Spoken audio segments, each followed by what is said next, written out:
Hi guys, எல்லோருக்கும் வணக்கம்.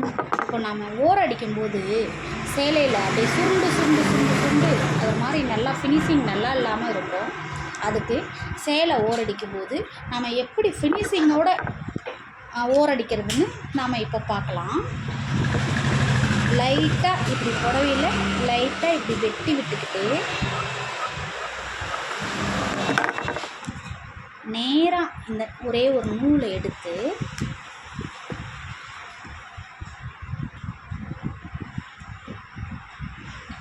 ஒரு நூலை இப்படி நேராக இப்படி இழுத்தோம்னா ஒரு கோடு மாதிரி நம்மளுக்கு தெரியும்.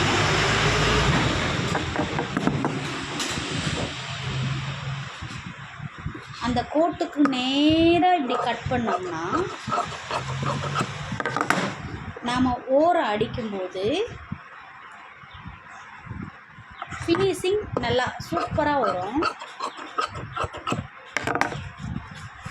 அந்த நூல் கட் ஆயிடுச்சுனாலும் மறுபடியும் ஒரு நூல் இப்படி எடுத்து இப்படி நம்ம அந்த நூலை மட்டும் இப்படி இழுத்தோம்னா நம்மளுக்கு ஓரளவுக்கு அந்த கோடு கிடைக்கும்.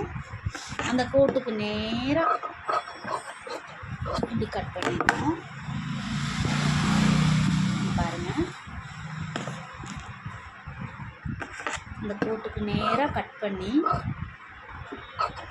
நம்ம ஓரம் அடிக்கும்போது நம்மளுக்கு ஓரத்தோட ஃபினிஷிங் நல்லா நீட்டாக சூப்பராக இருக்கும்.